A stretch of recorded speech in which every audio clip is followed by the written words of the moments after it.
Today, I am speaking to a Western philosopher who is deeply acquainted with the Eastern philosophical tradition.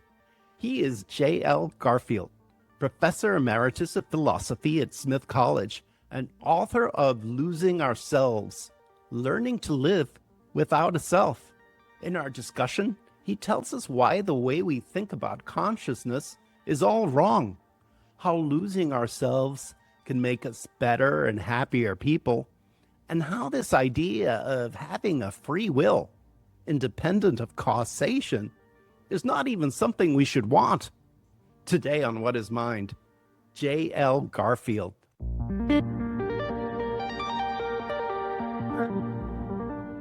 J.L. Garfield, welcome to What is Mind. Thanks very much, Will. It's really great to be with you. The other day, I saw a podcast with Robert Lawrence Kuhn, and he's just been working on a survey of all the theories of consciousness he could find. I think it was something like 300 or so, something really crazy. I think consciousness is fundamental to everything, so I thought it'd be a good place to start. What theory do you favor, or how do you think our minds work? Of course, I don't know exactly how our minds work. That requires the kind of end of cognitive science when we finally figure everything out. But I won't pretend to know how our minds work. But I'm a bit of an outlier in the discussions of consciousness, because I think there's a real sleight of hand that goes on when we take the kind of transitive verb to be conscious and turn it into a noun, consciousness. Notice that we've never looked at one person being beside another and asked, what's the nature of besideness? And I really think we need to rethink the way we understand what it is to be conscious.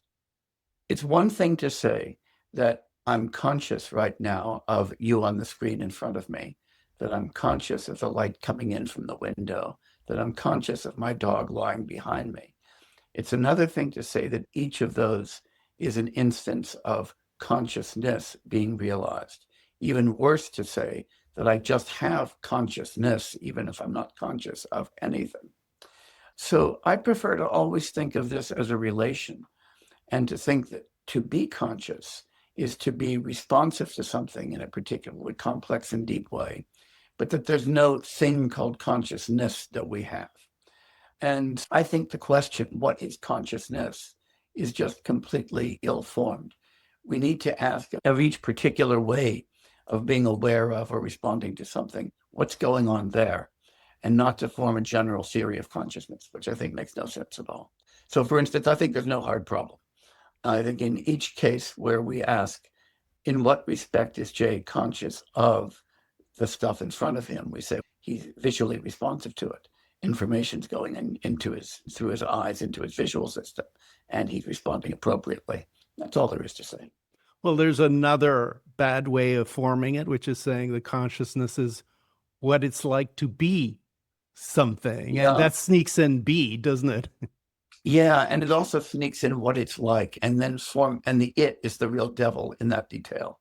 I think Tom Nagel, for whom I have enormous respect and admiration, and a wonderful person and a great philosopher, did a great disservice to philosophy when he introduced that phrase in What Is It Like to Be a Bat? Because what it does is illegally smuggle in a kind of inner episode in between me and the world, and then says, oh, I know what an apple is. It's red and smooth. But what is it like to see an apple? And then to look for that red, smooth experience inside of me. And then to ask what's different about that from the apple outside and so forth.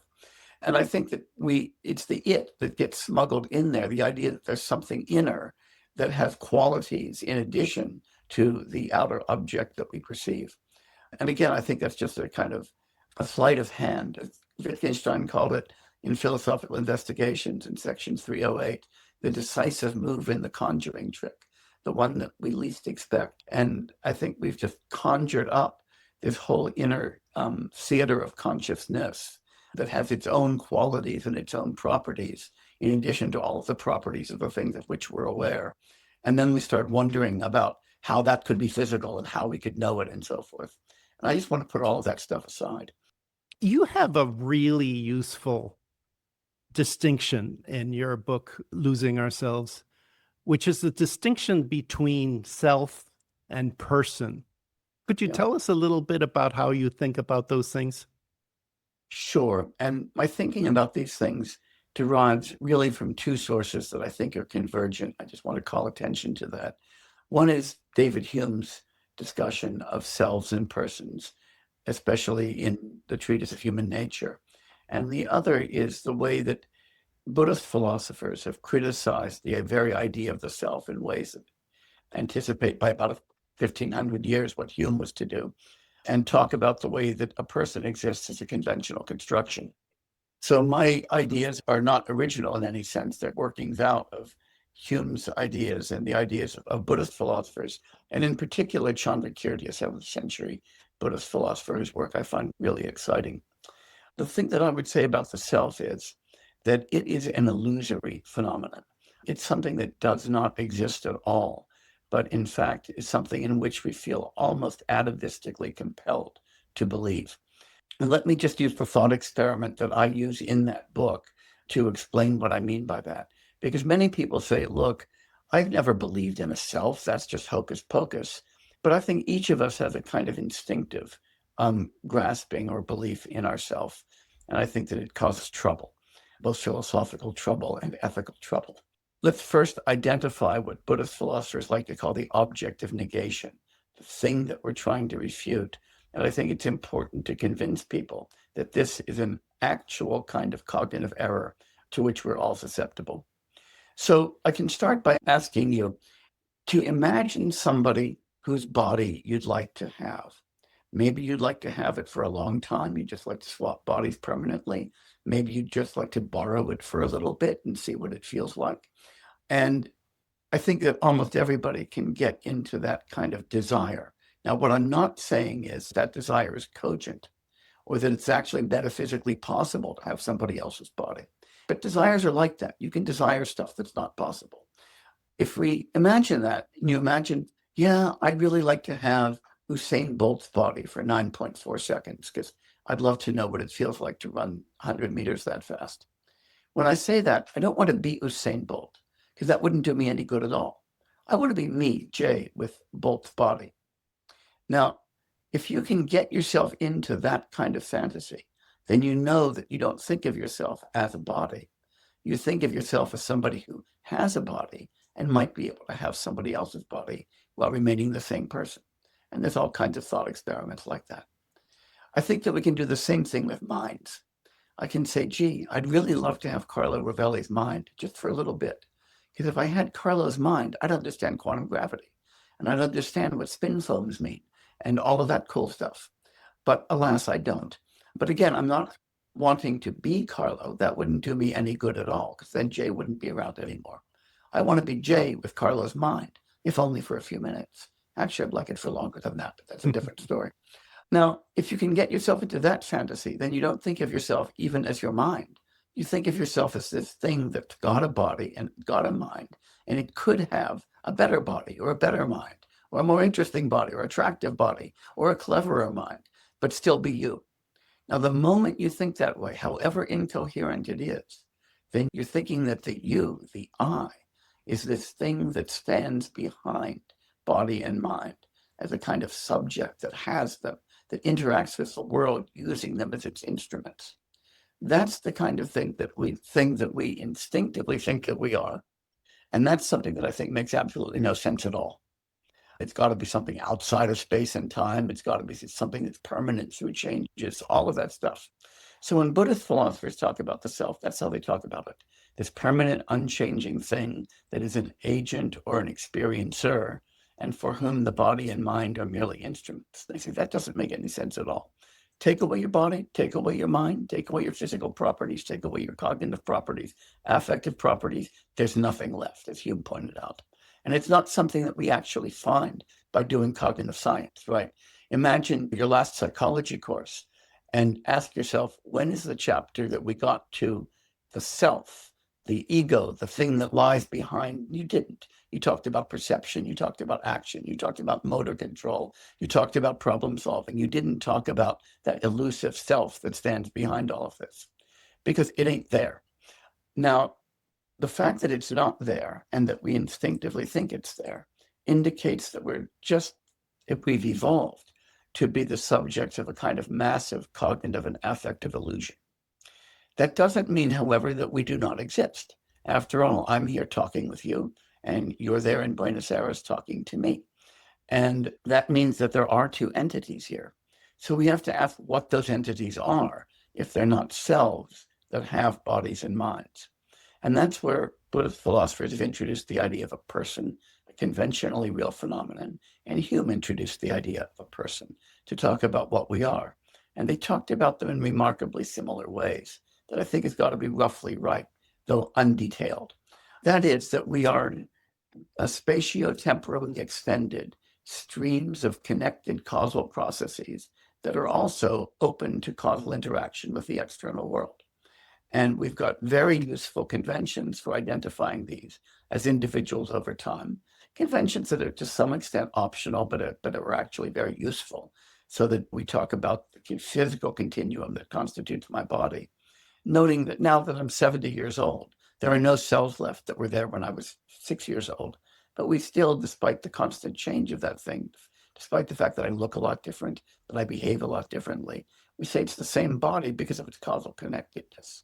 Similarly, we talk about my memories and my intentions and my personality changing constantly over time, but causally connected enough that we recognize them as the same kind of thing.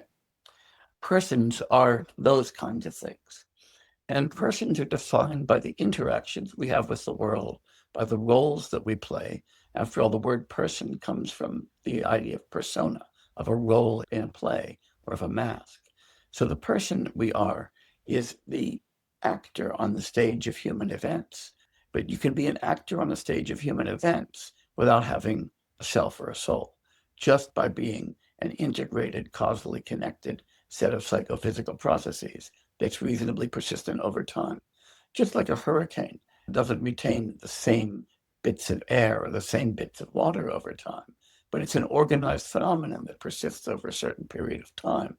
And we can talk about that hurricane as moving from the coast of Africa through the Caribbean and up the North Atlantic, up to the North Atlantic, without thinking that beyond the wind, beyond the rain, beyond the low pressure, there's a hurricane self that has the wind, that has the rain, that has the low pressure.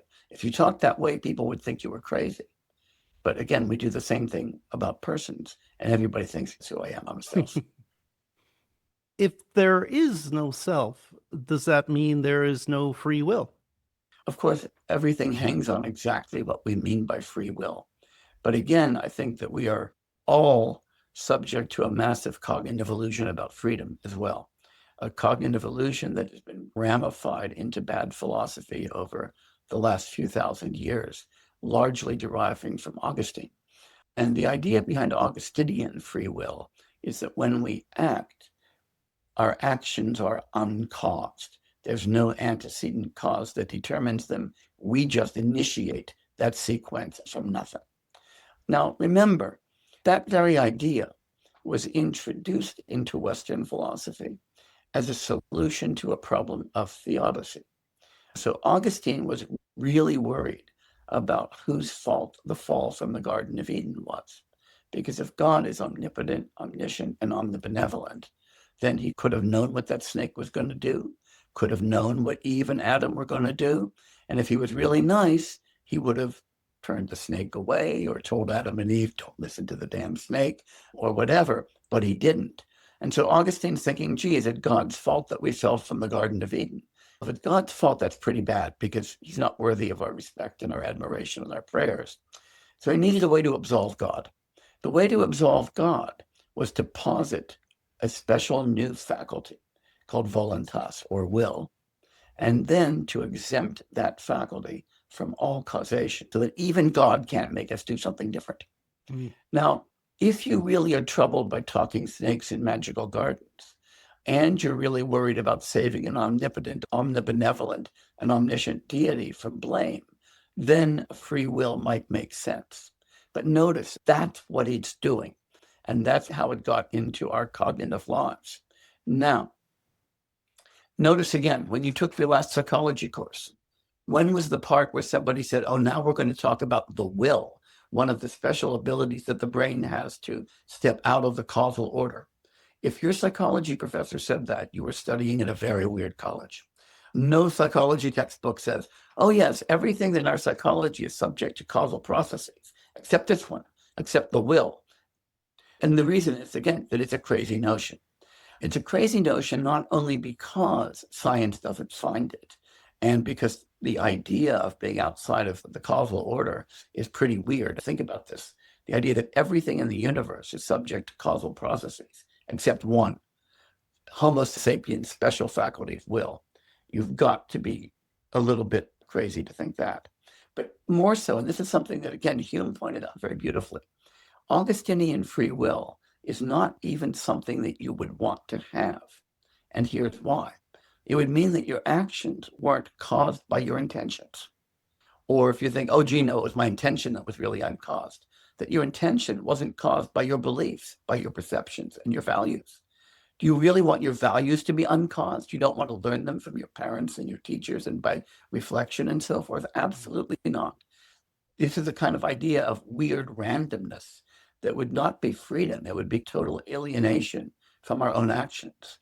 Responsibility and ownership of our actions requires that our actions are caused by our intentions, that those intentions aren't random insertions into our cognitive lives, but are caused by our beliefs and our perceptions, by our values and so forth. And that those are caused by interaction with the world. That's the kind of being we want to be.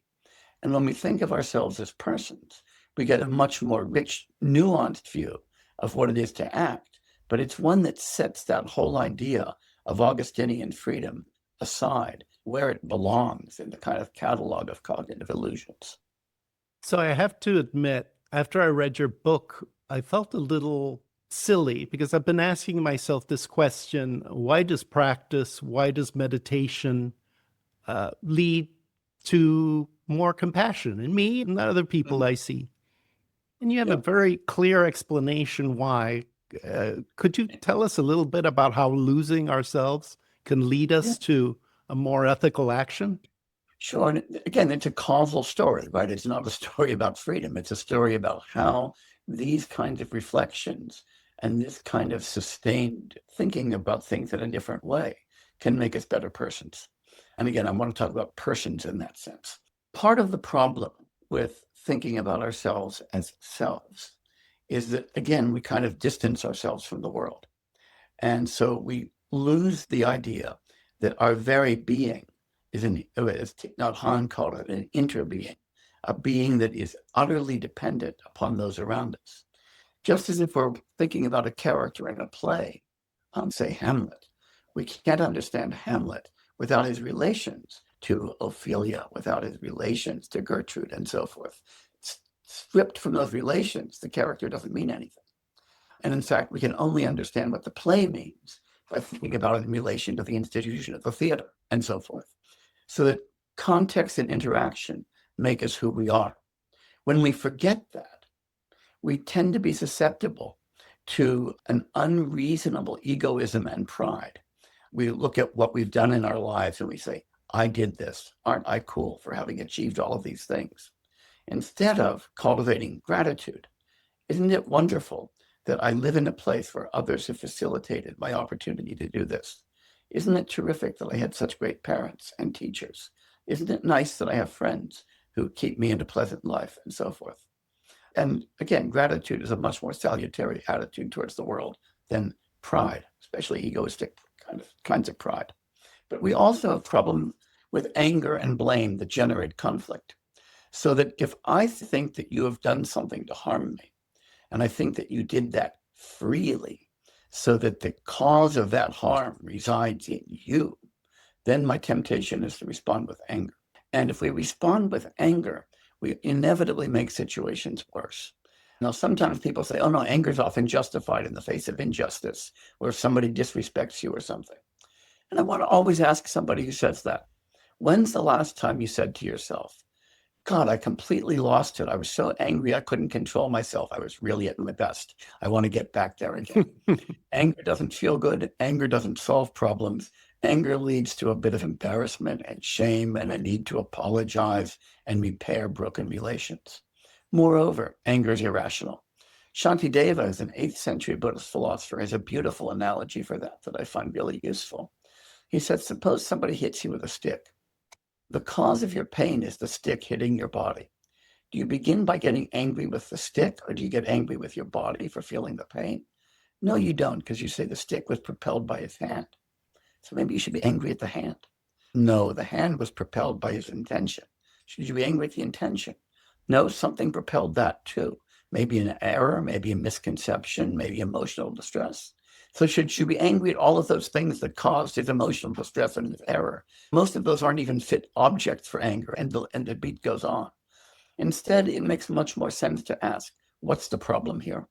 How can we solve the problem? How can we make it better? And in general, that's a way of defusing conflict, and again, of making yourself a better person.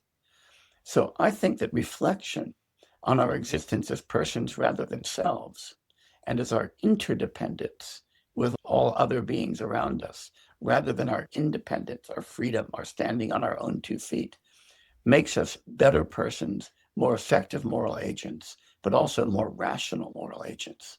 The illusion of self, the illusion of agency, it's extremely powerful, isn't it? It is. You have a really useful distinction between intent and will. Could you talk a little bit about that and how we can keep things like motivation, like fostering good things within us, and still think in terms of no self? When I think there's no Augustinian free will, A, I take that to be obviously true. And B, I think take that to obviously be a good thing, since, again, as I say, it would be extremely alienating. Instead, what we need to remember is that we still do have a distinction between intentional and non-intentional actions. And that's because a lot of what we do is caused primarily by cognitive processes and conative processes, affective processes that are part of our own psychological continuum.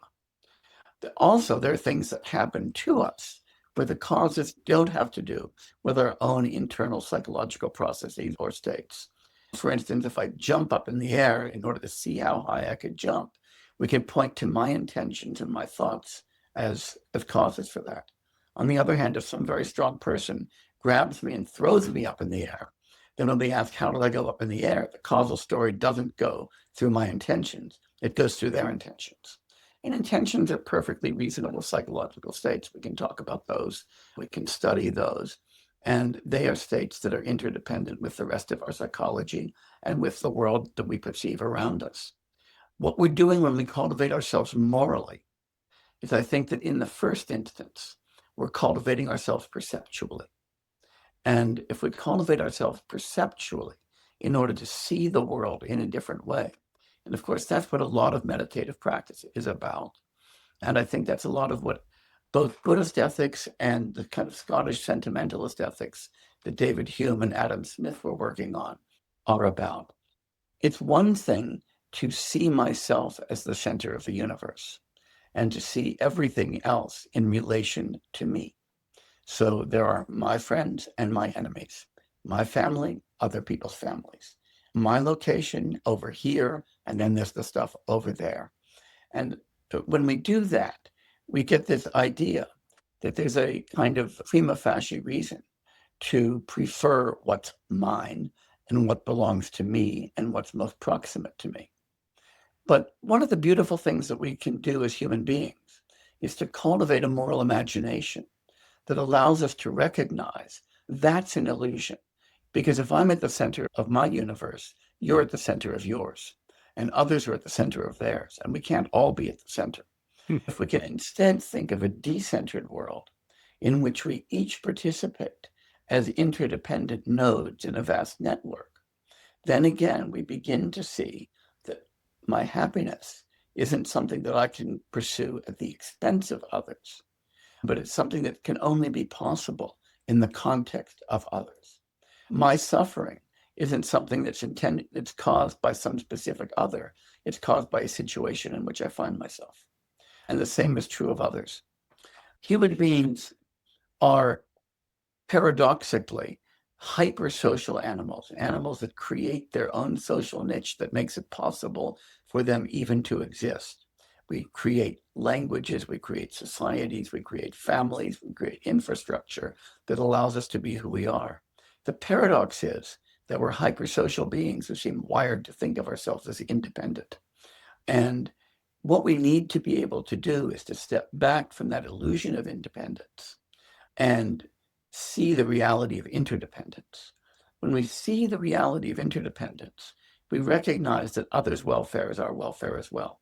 Think about the paradox of extremely wealthy people in gated communities. You say, oh, gee, they must be so happy because they've got all that stuff. They've got all that stuff and they're so happy. Why do they need the damn gates? And why do they need the security guards?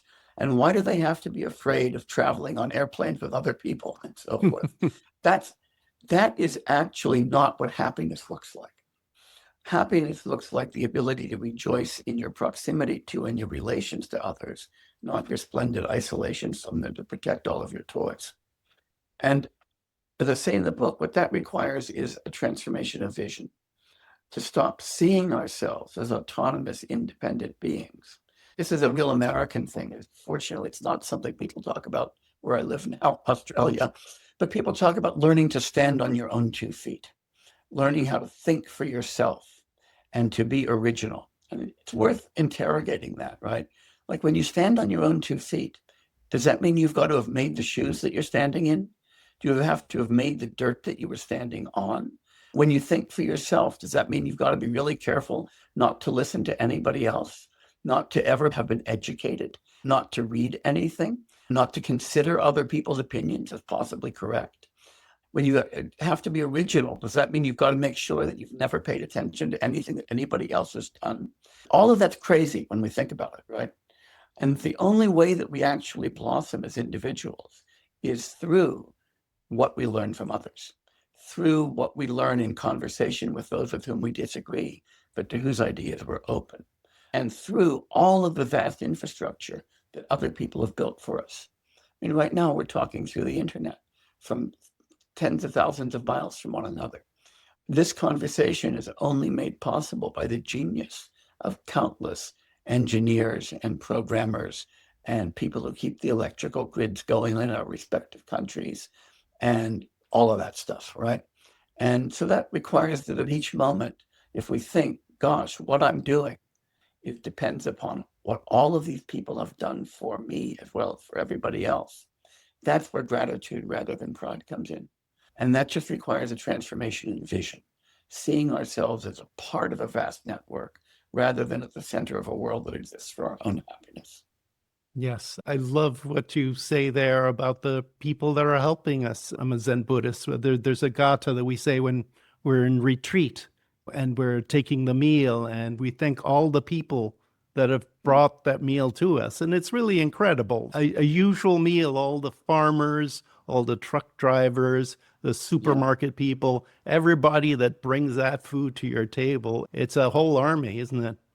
The pollinating insects that help bring that food to your table, the animals who produced the manure, that produced the fertilizer, that helped grow the food that came to you. It goes on and on. So before we leave the topic of ethics, I think it'd be interesting to get your point of view on the difference between the rules we have. In Buddhism, we have the precepts, and they have a very different flavor than the commandments, say. That's right. Talk to us a little bit about how that works, how you think about that. When I think about the way that precepts or vows, as it sometimes gets translated in Buddhism, works, is again that these are always instrumental to self-transformation. There's a wonderful experience I had listening to His Holiness the 14th Dalai Lama give a great impromptu teaching on precepts in the context of a big tantric initiation, Kalachakra Tantra, that he was giving to about 400,000 people.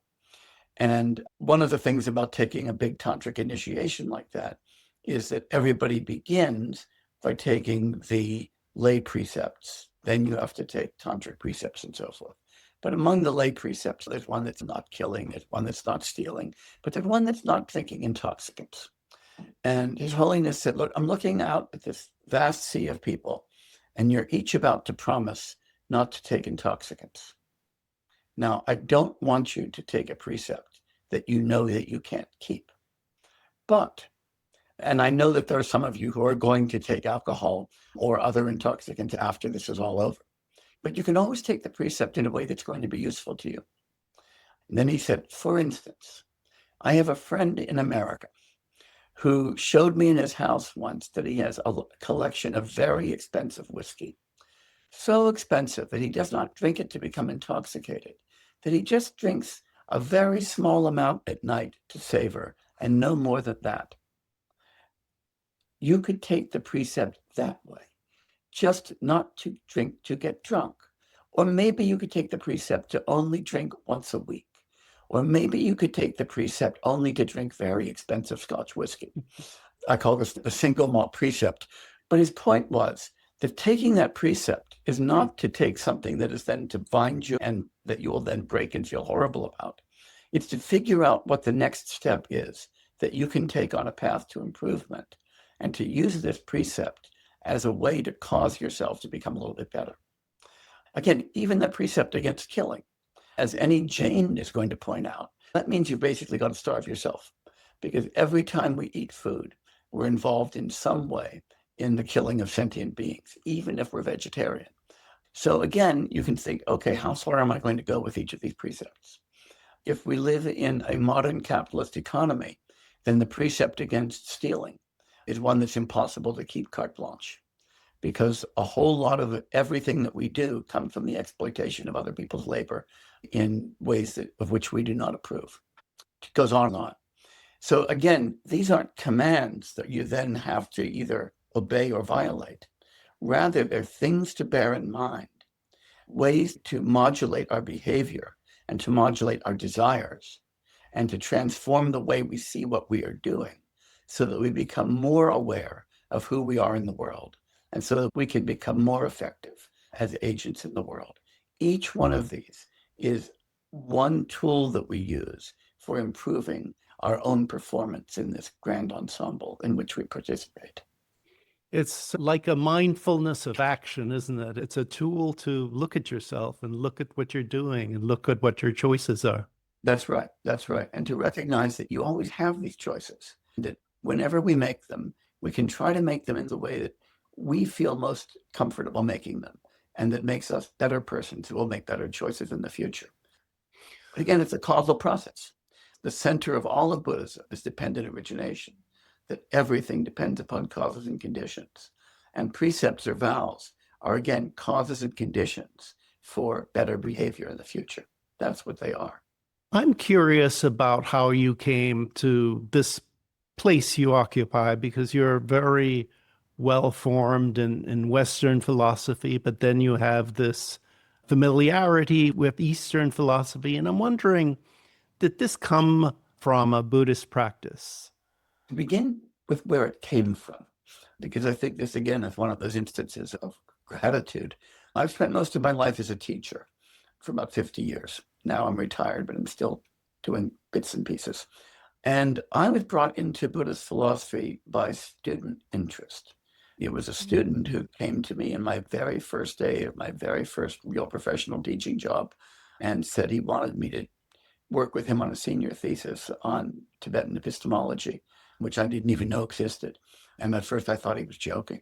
But working with him, I began to suddenly realize there was this gigantic world of philosophy beyond the Western canon about which I had never been taught. And then as the college where I then taught moved explicitly to globalize its curriculum and required every faculty member to globalize their interests, the direction that I went, really just in terms of curricular enrichment, was Buddhist philosophy. And the longer I studied Buddhist philosophy, the deeper the respect for Buddhist philosophy that I had, and the more I recognized that this was an extraordinarily valuable piece of our world heritage. I came to be thinking about Buddhism really very much as a teacher and scholar, and only later came to see it as something that was really important in my own life. There's a parable that I'm sure you're familiar with, but perhaps some of our audience isn't, so I'll tell it. Malunkya is a monk in the Buddhist monastery, and like me or you, he is a bit of an intellectual. He goes to the Buddha and he gives the Buddha an ultimatum. He says, Buddha, if you don't answer these metaphysical questions that are racing in my head, I'm going to abandon the monastery and my practice. This ticks the Buddha off a little bit. He says, Malunkya, when did I ever promise to answer these questions? And he says why he didn't promise. He says, if a poisoned arrow should pierce your skin, what would we do? Would we argue about the aerodynamic qualities of the arrow? Would we ask what wood the bow was made out of? No. We would suck out the poison. That's what I'm trying to do. Suck out the poison, provide you with a path to liberation. What I choose not to speak about, I choose not to speak about. So that was the Buddha. My question to you is, can philosophy be part of a healthy Buddhist practice? I think they have to coexist, and I think that's essential to the tradition, and here's why.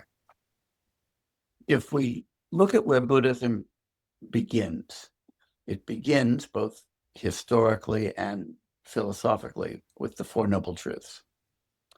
And the first truth, as many of your listeners will know, is the truth of the pervasiveness of suffering. But the second truth is the truth of the origins of suffering. And the origin of suffering is triune. The proximal causes, the most immediate causes of suffering, are attraction and aversion.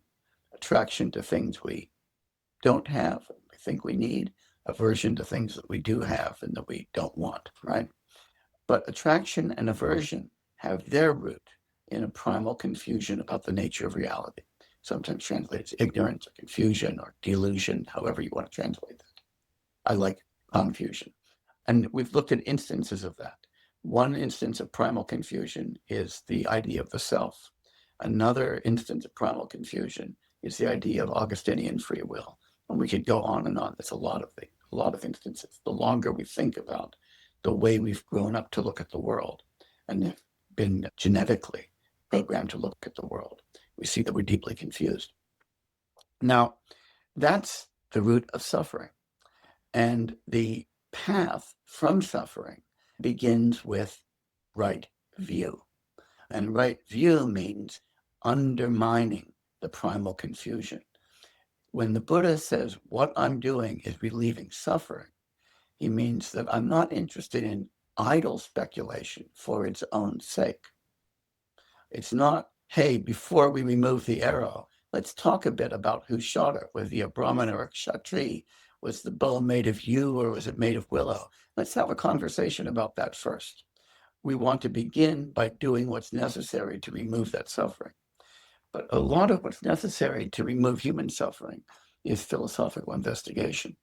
And I think what the real moral of that proverb, when we look at it, that parable, when we look at it in context, is that the philosophical activity that we engage in is done for a purpose. It's for the removal of suffering. There's a wonderful passage in a very technical discussion by Tsongkhapa, a 15th century Tibetan philosopher, in a book on hermeneutics.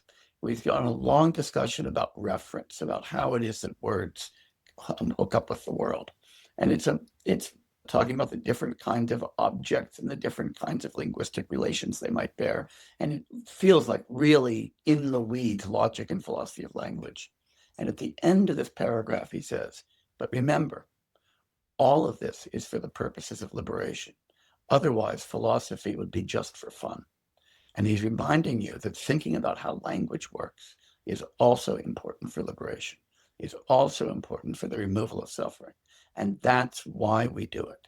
So it's about setting motivation more than anything else.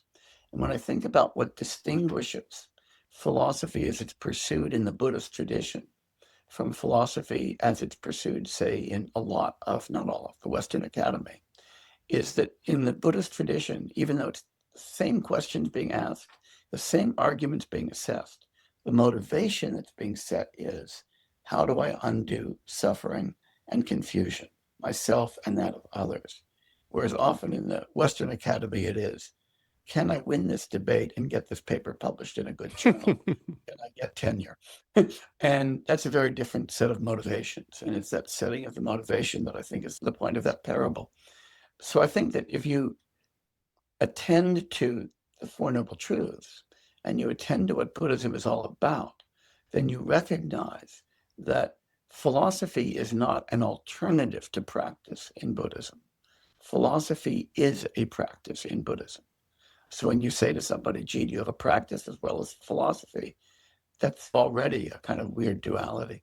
Yet the philosopher Zongmi, who was really the first of the really great Chinese Zen patriarchs, has a beautiful line where he says, may my mind become a perfect mirror that illuminates the meaning of the scriptures, and may I understand the scriptures sufficiently to polish my mind. And he's emphasizing that non-duality of study and practice. I think this stuff is really important, right? Self-consciousness, all these questions, they are fundamental to how we live our lives, how we build our societies. I think it's important if we want to express ourselves about this, to find a good number of people, an audience for it. And I come to this question, which is how to express myself. It can come up in many different ways, like when you're making a YouTube video. How much do you want to sex up the title, make it look really clickable, and then at the same time, perhaps sacrifice nuance, perhaps sacrifice the detail? And I'm sure that you must come to that crucible too, given that you're an educator. So I'm wondering how you think about that. That's a surprisingly hard task. The little book that you mentioned, Losing Ourselves, was the first book that I tried to write for a popular audience, as opposed to an academic audience. And when I began writing it, I expected that it would be really easy because I thought, oh, all I have to do is pick out some of the detail and the technical stuff and just give the big picture. And the first temptation to resist was the dumbing it down temptation. And the second was to say, okay, let's just write a lot of words so that we can make it as clear as possible without lots of technical jargon. And of course, then people just get bored and get lost. So I found it was really, really hard. Fortunately, maybe fortunately, I have spent decades teaching. And so I was able to think about the difference between what it is to teach first semester students and graduate students, and how I walk into a classroom with different sets of presuppositions, but also different sets of goals for those audiences. And so sometimes I'm talking in a podcast or in writing that I'm doing or translation to a very general audience. And then the question that I always ask myself is, what are people going to know and what are they not going to know? What's my goal that they know at the end of this? And exactly what do I have to do to get there? And sometimes that helps. Let me try out an idea on you. You've talked about how powerful the illusion of self is. And you've also hinted, I think, flat out said it, that there is an adaptive purpose for it. My feeling is that if you're a bee or an ant, you can have instincts for how to do things, and you don't need to be malleable socially. But if you're a human being, you need these contracts, and a contract with your spouse, with a friend, with your boss, with your employees. There are all these contracts in our lives, implicit contracts, and we have to intuit what they are and perform on them for society to work and for us to have a place in them.